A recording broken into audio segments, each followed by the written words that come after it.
These don't look too bad. All Sit here like it's a little blurry. right, cool. We're live now. All right. Good morning and welcome to Authentic Real Talk with Ray Salem. And I got a special guest. I'm going to try here, Dr. Letitia Wright. Dr. Letitia has her own show on Dish Network for about 20 years. And I wanted to call her the Dr. GoFunding specialist. He's determined to make up a new name for me, Dr. GoFunding. She's a strategist for the past 8 years. Almost the starting time when the GoFundMe, the Kickstarter, for any business that want to do crowdfund their idea or their business and their project. And she's everywhere. She spoke all over the world. She was on TED Talk. I was like, man, you know what? We got to have you on my show. There's a lot of business owners definitely don't know what to do. Should they move forward with crowdfunding right now? Or should they stop? Or should they just wait? I was like, you know what? Let's get it directly from the master herself. So put your hand together for Dr. Letitia Wright. Yay! Thank you so much for having me. This Awesome. is so fun. You're killing it. And I'm very happy to be here and see how I can help. Awesome. Well, thank you, Dr. So right now, probably the number one question would be, if, like myself, believe it or not, I was planning on a Kickstarter campaign for my business, Authentic. Okay. All right. Well, let's talk about that. Let's get juicy about that.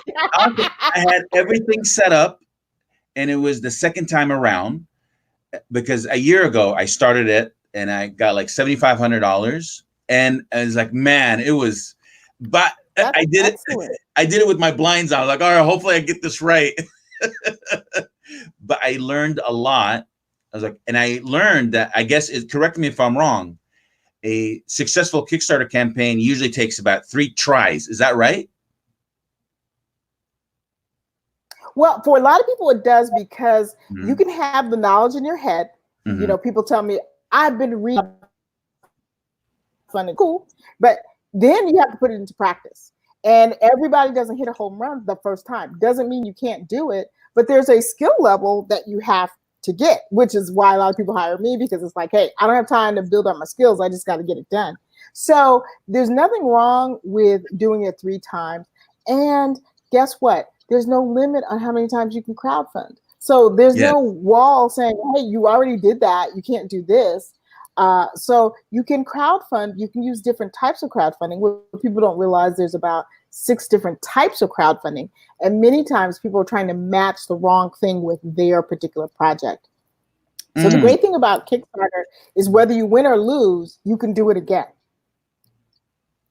Okay.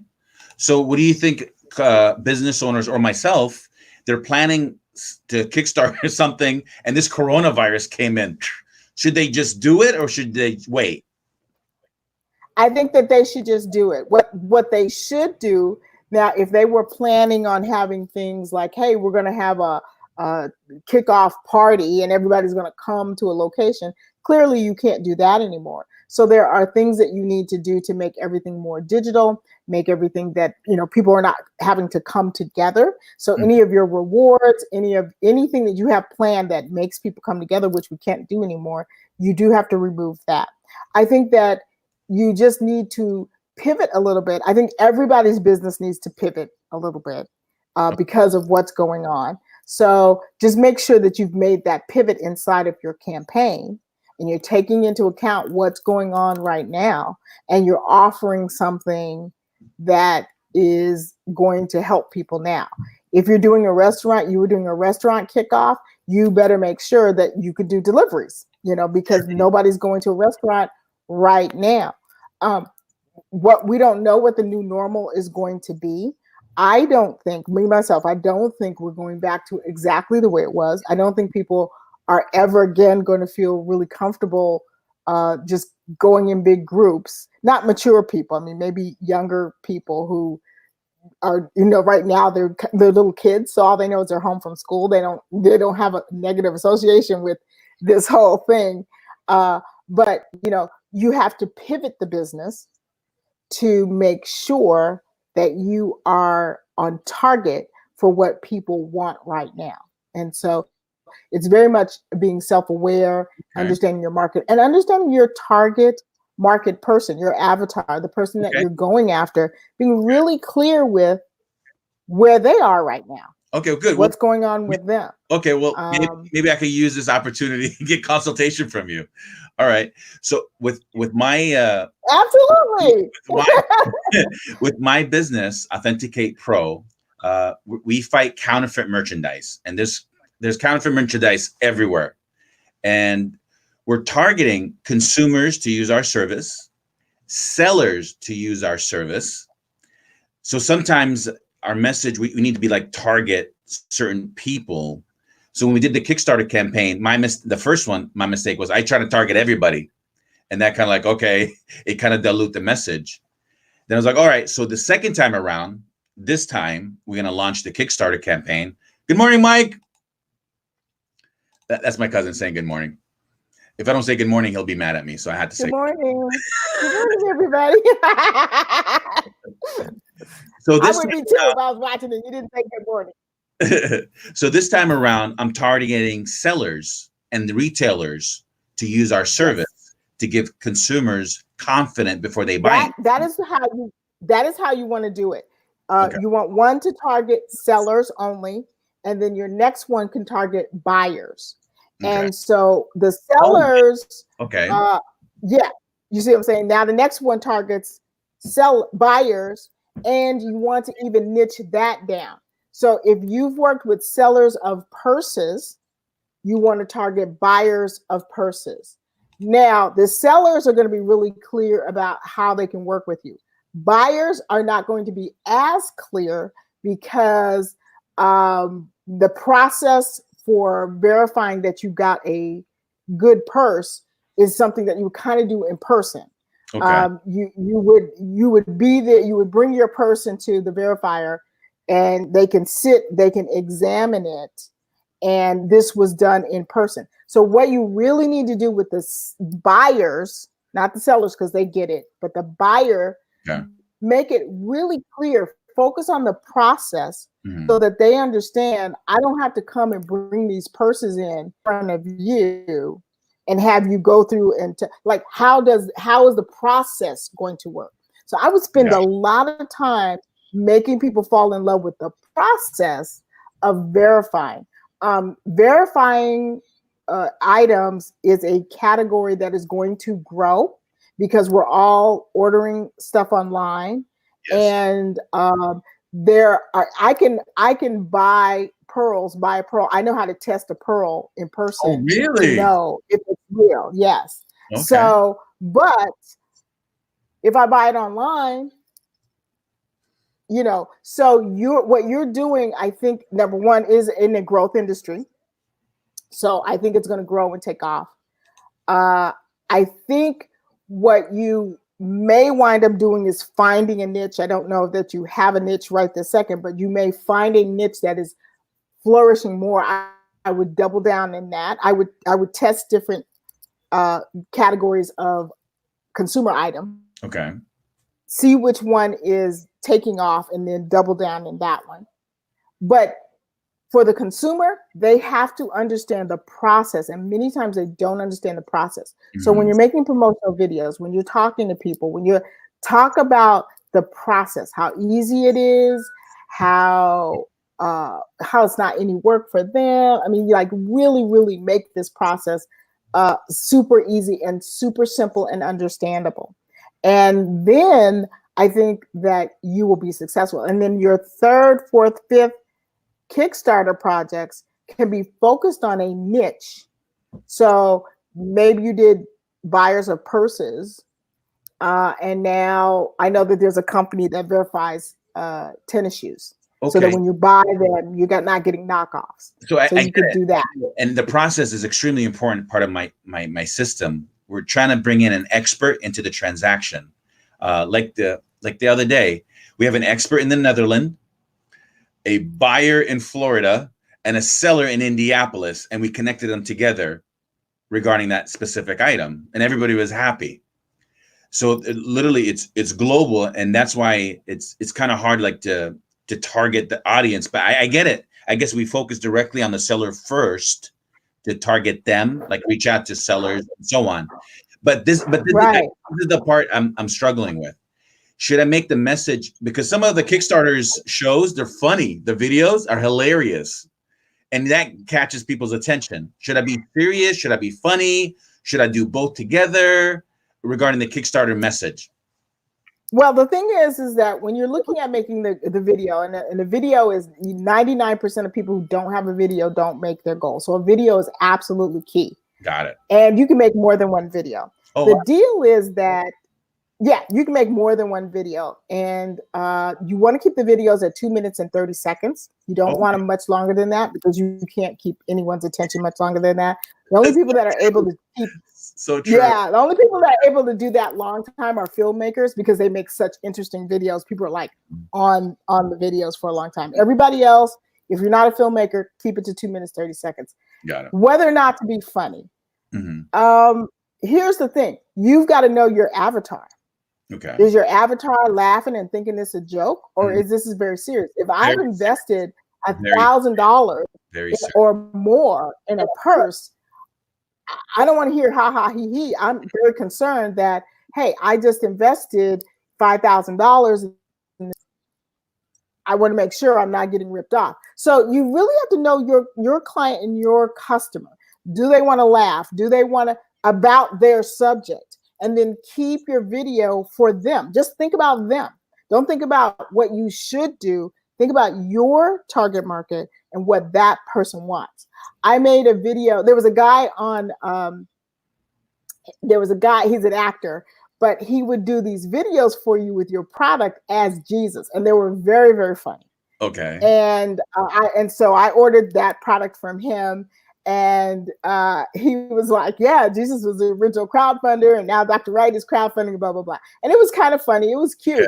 But boy, the response from the general public was like, blasphemy, how dare you? Yeah. People in general did not get the joke. And so it's still up on my website somewhere, but I don't, I mean, you can see it you can find it on my YouTube channel, but I'm not out there pushing it because it got such a negative response. So if you're dealing with people and money, I generally don't think they want to laugh about that. Okay. When you're dealing with products, you can take on it. But it just depends on what you're doing. And spend some money on your video. Make it good. I don't know what your raise was. What was your raise going to be? What was the amount you were raising? The first one was $25,000, and we reached $7,500. And now doing it all over again is like what I was thinking. You got to do the marketing first, then you launch it, and your goal is to hit it on the first day. I thought like, oh no, you start it, then you market it. Like no. But I learned that the hard way. It's just, listen, crowdfunding is business. It's just like every other business. Nobody puts a product out there and then starts marketing it as you put it out there. If you do that, it's going to take a really long time. Everything has to be like, this is coming, this is coming, this is coming, this is what we're doing. Otherwise, you're not going to get the response. So you want to spend a good amount of money on your video. This is not the time to get your nephew, who's really good with his iPhone, to do a video. I had a woman come to me, and she wanted to raise $1 million. And I said, who's on your team? And she said, my 14-year-old nephew is going to make the video because he's really talented. And I was like, okay, I'm out. Because How did that go? Hey, she hasn't raised $1 million. She hasn't done it. She came in to meet with me into my office when I still was seeing, people in the office in Ontario. And she brought her team in with her. And there was a 14-year-old kid sitting there. And I was like, that's not going to work. But, many times people, again, they have the wrong idea about what business crowdfunding is. In 2018, I have to find the numbers for 2019, $289 billion was raised with crowdfunding. Billions. Wow. Bitcoin and all the other digital currency, the way they raise money is actually crowdfunding techniques. Really? So we're not talking about something that you just throw together. Oh, Dr. Wright, I'm going to do a crowdfunding this weekend. Got any advice? Yeah, don't do it because you haven't planned anything. So it's really important that people take it seriously. Now, the great thing about it is that because you've done it before, that acts as pre-marketing for you. And so when people see it again, that's why even if you fail at crowdfunding, you can win because it acted as pre-marketing. It may not have gotten you any money, but it got you awareness. Oh, big time. Actually, and it can grow. We created 2 big accounts. That was a win. And our sales shot up quite a bit. And over the years, we went up by at least 100%. And that Kickstarter kind of pushed us over it. But if we hit our goal, because with Kickstarter, if you don't reach your goal, you get all the orders go back. We had, I would say, approximately 101 backers and 300 authentications that went away. I was like, oh, we should have kept it, but we couldn't. Right. That's why you need to understand, number one, Kickstarter is not the only crowdfunding site to use. There are over 2,500 active crowdfunding sites. What's the best one? And you can actually crowdfund. There is no best one because it depends on what you're doing. You can't kiss the prince and get it depends on what you're doing. So the other thing is that you can also crowdfund on your own site. You actually don't need to use a website. You can crowdfund directly on your own site with certain types of crowdfunding, not equity crowdfunding and not selling shares. But if you're doing pre-sales, yes, you can do it on your own site and you don't have to pay them their commission. You can collect it for yourself. So people are not understanding what's needed and what is not needed. They think, well, I'm going to do it on Kickstarter because I'm going to get the traffic. Traffic on a website is not like traffic in real estate. Like if my house is for sale, people are going to come and see my house, and they're naturally going to see Ray's house because he's next door. That is not how the internet works. They come to your page and they don't see anything else. So just because they're on Kickstarter, and Kickstarter makes something about 10 million a day. Yeah. Just because they're there on some site doesn't mean they're going to see your site. So thinking that this large traffic of Kickstarter is somehow going to bring you traffic is a fallacy. I would say out of 101 backers, we brought, I would say, 100 of them. And one of them was like randomly got from Kickstarter, walked in. And I was hoping that Kickstarter would make us like their favorite. And I think that will promote us even more. And that's what I was banking on. Because as soon as you reach 30%, they have the option to make you their favorite. And but they didn't. Like, nobody knows what the formula is and how they choose to sue. That's a big mistake because you can't bank on something you can't control. You can only bank on what you can control. What you can control is you marketing, you getting it out there, you calling and doing the work. You can't, hoping that they're going to pick you. There's zero idea about how you get picked as the favorite. When people leave Kickstarter, they can't, divulge secrets. I'm gonna tell you about a Kickstarter campaign that was called Potato Salad. Okay. And this guy raised $55,000 on his potato salad. Potato salad? Now, like you eat? Is it a story? Is it he was? Mm-hmm. It was just. But food. He wasn't making it like.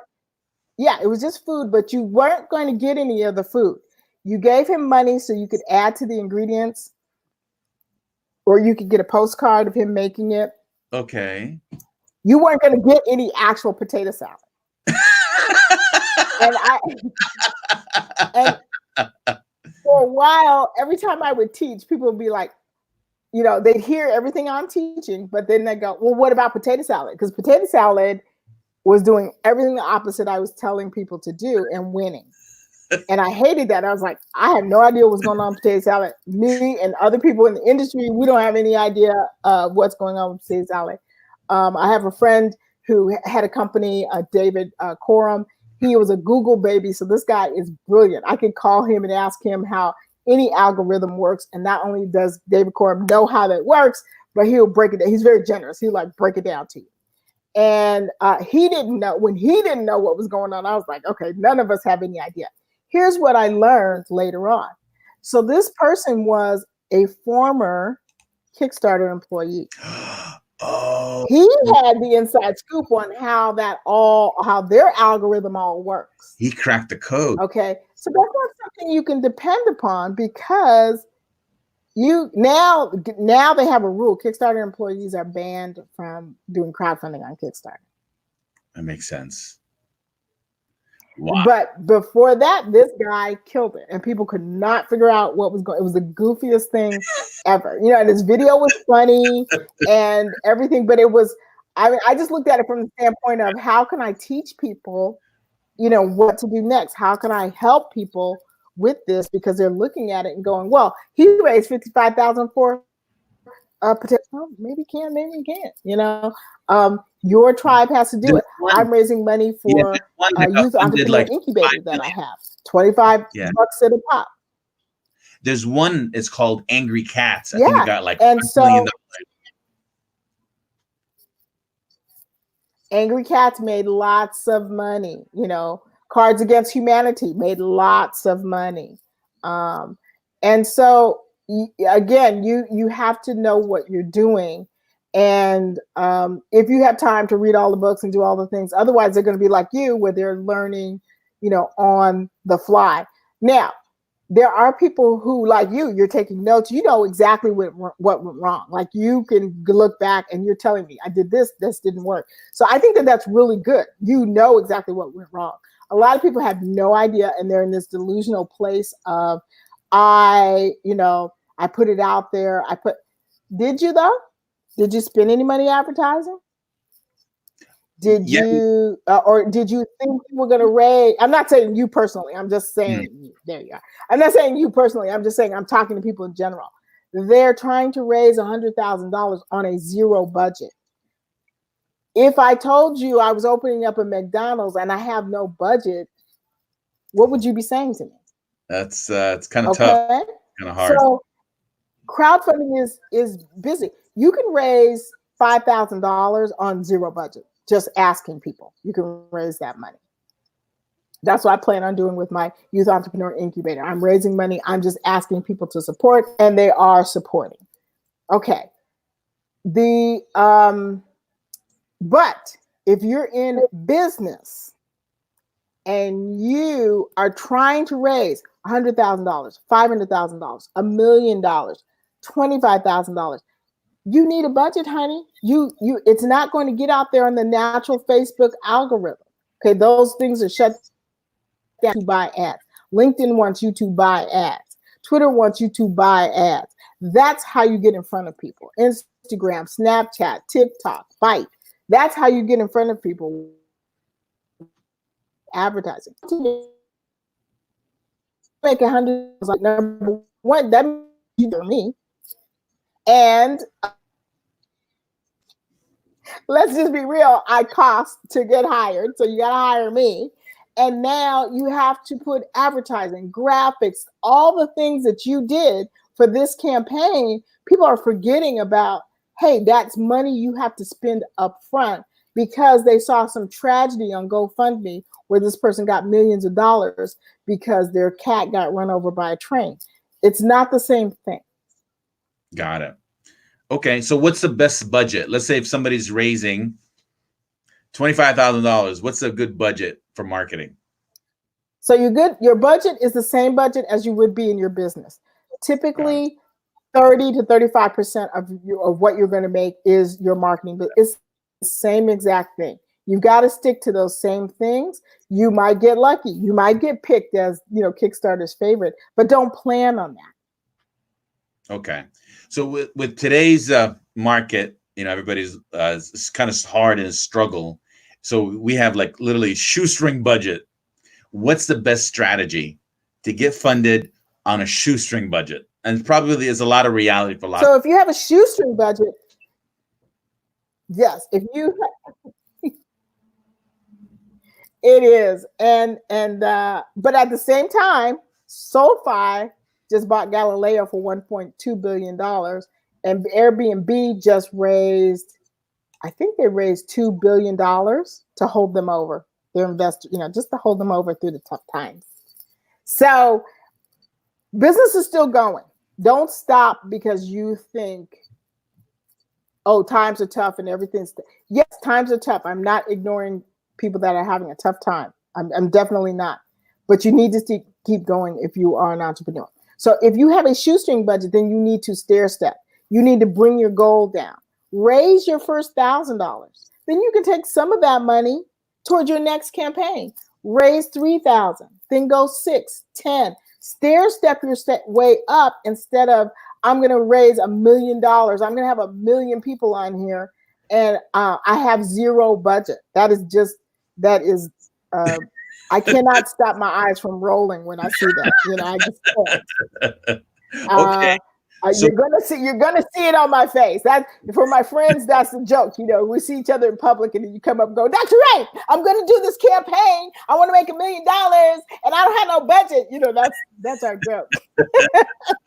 Okay. Well, luckily we have a publicist that joined us, so he's going to use his resources to promote the campaign. Because with Kickstarter, if you don't hit your goal, you get nothing. So this is what I was thinking. Like, let me bring it back to 7,500. Then obviously, if you get more, then you get more orders. Or go to a platform that is not all or nothing. Go to a platform that will let you keep what you get, even if you don't make your goal. Like Indiegogo. Indiegogo. The other thing, what you want to do is when you're looking at platforms, you also want to match your platform with your target market. Kickstarter and Indiegogo are very sophisticated, and a lot of people will go, and it's frightening, and then they won't, or they get confused. They won't pay. They won't go on because it's just too much. So look at the design. That's why I'm so happy there are thousands of sites for you to choose from. Look at the design. And I do actually have a list of the top 140 sites that I recommend. So if people want to, hit me up and with the email address, I can send it to you. Nice. And can they find it on your website? And this is her website, by the way. On the website, actually, Get Crowdfunded Now, they're going to find how to get a power hour with me. Nice. So they can't get that list from there. So okay, let me connect with you or connect.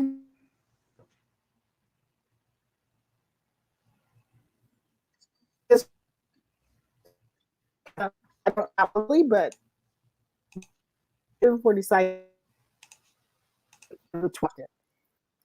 Make sure that when they see it, they can handle it. Your tribe might be very sophisticated. Yeah, Dr. You got cut off there. I think maybe there's some bad reception. Say that again, the last 35 seconds.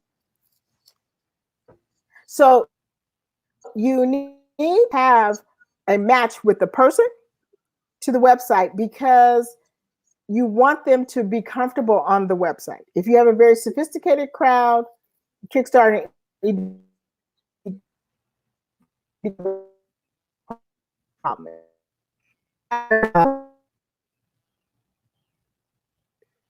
I hope I heard. That's what some sites some sites are very simple.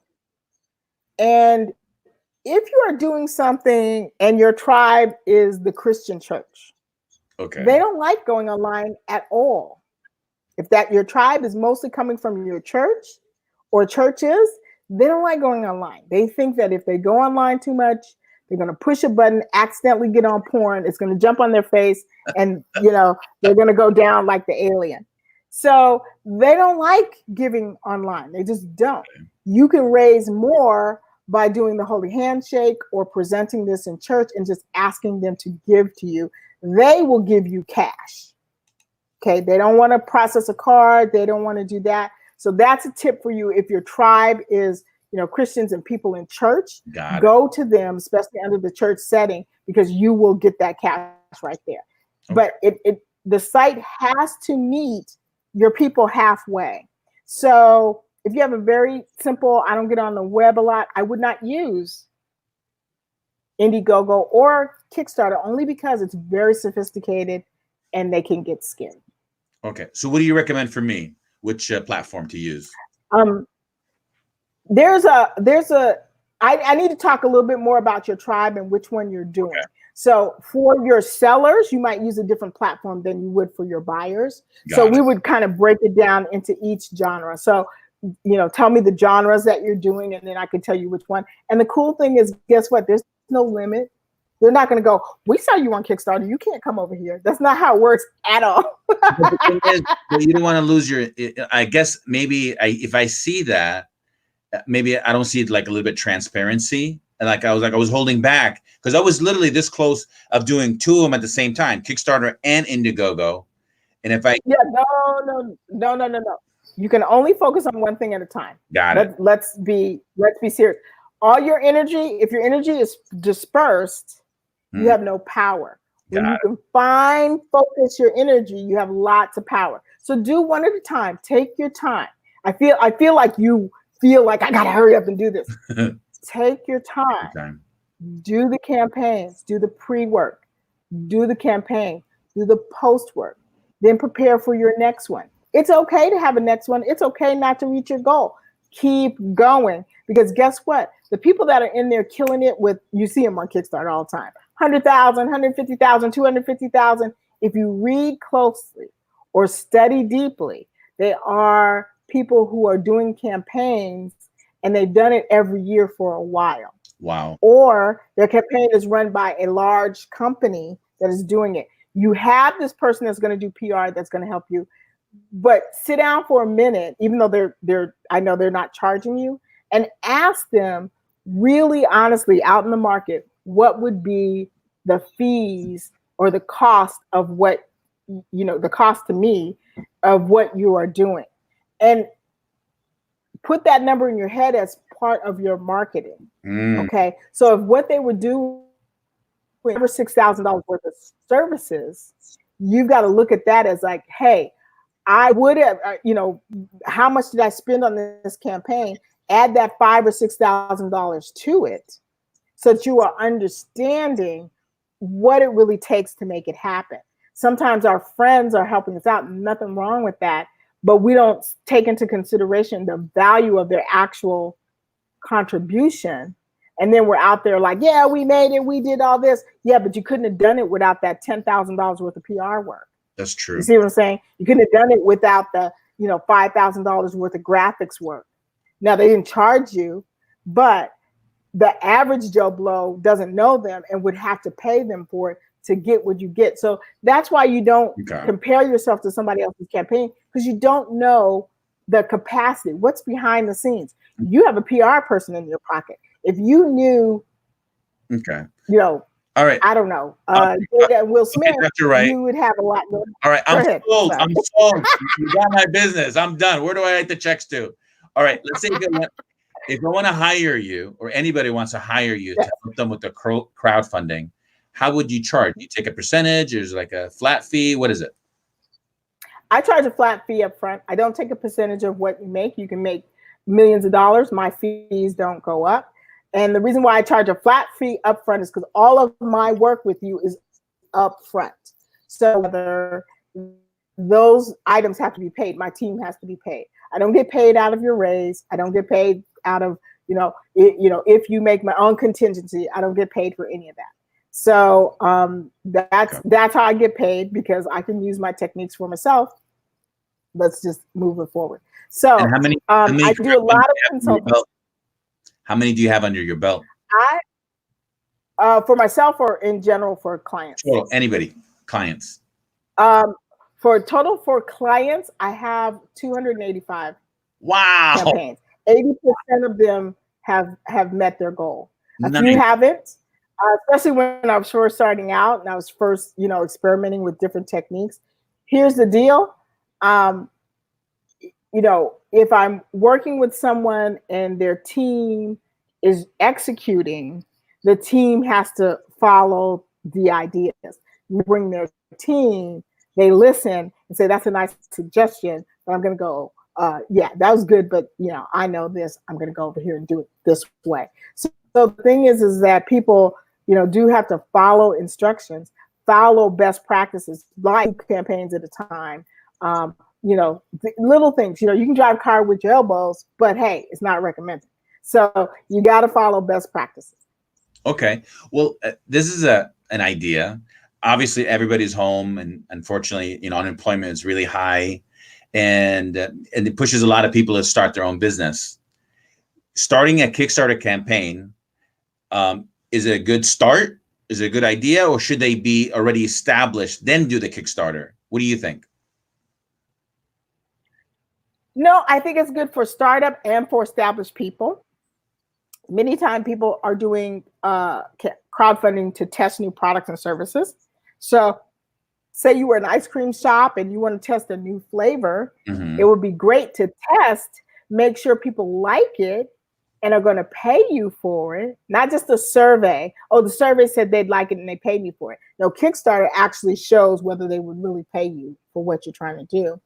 And then you can move forward with knowing you have a market for it and not creating something that there's no market for. So Kickstarter and other crowdfunding campaigns are a great way to test what you're doing, because you can make sure people are going to buy it before you spend all the money to make it and do it. No, I love the idea. I love Kickstarter. I love the idea of crowdfunding. And the way I described it, while I was doing the campaign, I was doing a lot of educating. Like, what do you mean Kickstarter? Like, here's my money. Just leave me alone. Like, no, let me just show you. If we don't that's the mistake that you focus on. So people are focusing on, hey, I got Kickstarter. I'm crowdfunding. Those are not the words that you use when you're actually doing it. When you're doing it, the words that you use are, I don't say, hey, I'm crowdfunding. I say, hey, support my youth entrepreneur incubator at crowdfundednow.com. I'm teaching kids that are, lower income kids at risk for homelessness. I'm working with standupforkids.org, and I'm teaching them how to start their own business. Support this. I don't go, I'm crowdfunding, because now you got to explain crowdfunding. If you're explaining crowdfunding, you're not taking time to promote your business. So true. So that's the focus. We don't talk about, oh, I'm on Kickstarter, I'm on this and that, which is another reason why I recommend people just use their own site, because you have less to explain. Because when they go to Kickstarter to give you some money and they don't know what crowdfunding is, they're not going to do it, because they're like, I don't know what this is. I don't know if I'm going to give up my credit card. And then, which word should I use for my next crowdfunding? Are you doing the sellers or the buyers? Sellers, directly sellers. Okay, so the sellers of the product that you're going to verify, and what products sellers are we doing? It's going to be retailers using our service to give to their customers to use. I know. See, my process is complicated, and with the Kickstarter, is complicated. What is and what retail niche are they in? Okay, let me give you an example. Platos Closet, they have 420 stores nationwide. Clothes Mentor, they have 157 stores nationwide. So far, we're in 6 stores, and they all love us. So, and I want to approach. Okay, so these are the niche is clothing right now. Yes, I mean accessories, merchandise. Okay. So the niche is clothing. It's clothing and accessories. Yes. So one of the things that you I would recommend website, crowdfunding software that you can buy, and you can just have it on your site. Really? Number 2, look for sites that are attached to the fashion world. Okay. Sites. There are sites that are more about fashion, more about accessories, more about jewelry than just a general, hey, I'm on Kickstarter. That's cool. But if you were on a site that was focused on fashion, more people would find you more quickly, and it would totally make sense. Because when people go on Kickstarter and they see stuff for movies and books, and then here's Ray with his stuff, they're like, oh, okay, I don't know what this is. The other thing is remove Kickstarter and the label and remove that from your vocabulary and tell people what you are offering. I'm offering you a chance to get in on my system early. Ooh, okay. Early access. I like this. Okay. And so, because when you blow up, you're not going to be able to take everybody, and you're going to be very concerned about the reputations of the stores that you do take. So you're going to be screening people. And so somebody who can get in now, while it's just a few stores, has the advantage over I'm trying to get in a year or two now, when you have all these qualifications and all of this stuff going on. Maybe I can't get in. And so that's what I would focus on. So there are sites that are more about fashion. In other words, what's the niche? You really got to focus on them, and then put on a coat that looks like them. Wow. Okay. Basically, just simplify it. Make it easy. If it's simplified, they'll understand it, and they'll be easy to get involved. Okay. So for me, good thing I met you, Dr. Letitia. So no Kickstarter, not yet. Maybe when we promote it to buyers. So right now, white label it directly to sellers. So for every account they sign up, we keep, so we can keep growing. And you will have all of their access. Whether it's a winner or not, if you use white label software on your own website, you also control the length of it. Now you don't have to do it for 90 days. You can do it for as long as you want. Now I do recommend 90 days and end, and then do another 90 days instead of going 6 months, because a never-ending crowdfunding feels dizzying to people. Like the end. So, but you get to do it over and over again. You don't have to pay the commission to them. The only fees that you are paying are for whatever you process, whether you process through Amazon or PayPal or Stripe or whatever you're doing to process the money. You also are in control of how it looks, answering questions, building your list. You're in control of everything. You don't have to take a framework that people give you, which is why people fail on a lot of the sites, is that they have nowhere to put the things they need to put. Dr. Letitia, where were you in my life a year ago? I was right here still doing this. I didn't know that you were doing what you were doing, but I've been doing this for a long time. I mean, it is, I teach for the State San Bernardino's MBA program in the summer. Wow. So I've been doing this a long time. I went to Cal State San Bernardino for undergrad. Yeah. I loved it. I was in the SB most of the time. So your business, you're probably in Jack Brown Hall. Well, I am. I love teaching people. I love consulting and helping people get it together. It is a joy to see a business take off, be successful. People have the investors that they need. People have the sales that they need. That's just really, really great. In this time, you do need to be financially backed. People do not want to use their savings. They do not, pulling yourself up by the bootstraps is not a thing. It is a thing to bring in partners. It is a thing to raise money. And yes, it's still happening. I know that people are watching the news. I know it's very confusing. And I know people are thinking everybody's losing their job. How can you raise money? But it is very much still happening. And the cool thing is about a recession is that if you move forward just a little bit with a little bit of effort, you will be number one because everybody else is jumping out of the industry. It's so true. So true. Wow. That's a good words of encouragement. Okay. Awesome. All right. I learned so much from you, and I think everybody else did. So how can we promote your next project? And let me put up your website again. It's Great. Well, I'd love .com. That's right. That's where they can find, you can get a power hour with me, which means an hour of a real consultation. We're going to talk about your project. We're going to give you answers. This is not a discovery call because you have to pay for the power hour. So it's not a discovery call where I'm trying to make you a client. You're already a client. And we're talking on the phone. We're getting down, answering the questions, and you get a recording of the call. So you don't have to worry about taking notes. You can really listen, really make sure you're clear, and let me get the ball rolling. Then if we work well in a power hour, and this is something you want to move forward, we can talk about you hiring me. But the first step would be, let's do a power hour. Let's get clarity on what you need, what you're doing. Let me give you some real help. Let me really work with you.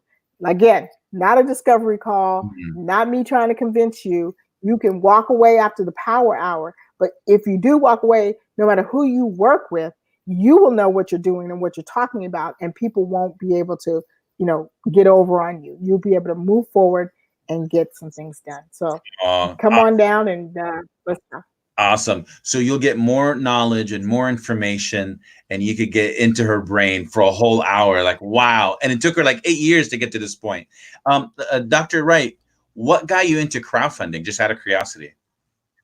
I was fascinated. I saw a friend crowdfund his book. Mm-hmm. And let me back up. First, I had two different friends say, I'm raising money for a film. You're really good at the social media stuff. And because I had grown so much on Twitter, you're good at that social media stuff. Can you help us? And crowdfunding is so close to the way that you are taught to raise money for a film that it didn't dawn on me that they were crowdfunding. I was helping, did my part, made $35,000 for the first film, $55,000 for the next film, and I didn't even really know they were crowdfunding. I mean, I got they were saying crowdfunding, but I just thought we were just raising money for a film. Then I had a friend launch an incredible crowdfunding project for a book he had created.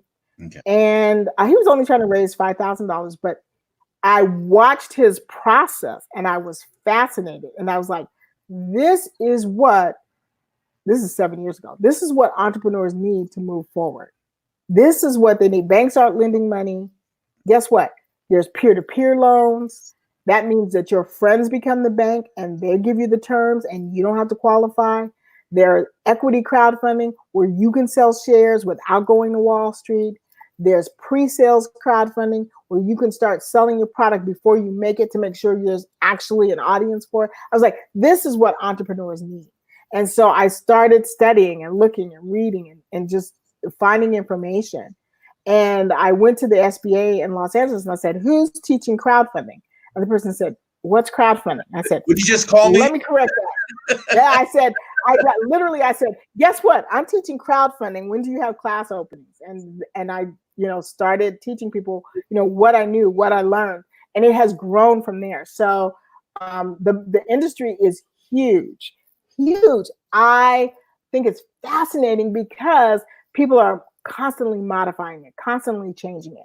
The rule with regulation crowdfunding, where you can raise $1 million a year, it's about to be bumped up to $5 million a year. So every 12 months, you can raise another $5 million. Now, you have to understand valuation and how not to, dilute your shares. But that's fantastic news without you going to Wall Street, like without you being this super sophisticated person. And you can get people who are not millionaires to invest in your business. And so that's really very exciting. So that's how I got started.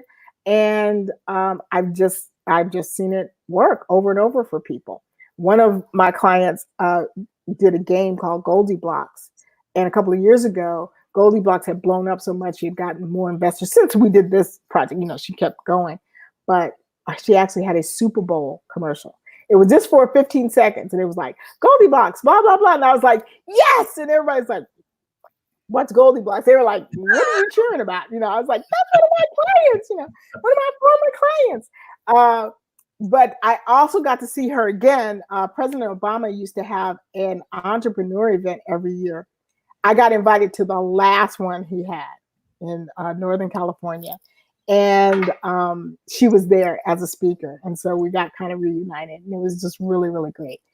So I've been doing this for a long time. I've done all kinds of projects, everything from real estate to music to, inventions, you name it.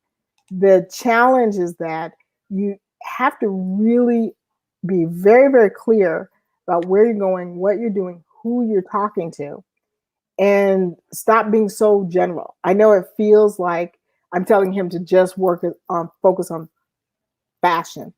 And that sounds like, but he's leaving out the rest of the world. But the thing is, you got to go one at a time. Unless you're Coca-Cola, you can't conquer everything. You got to go one step at a time.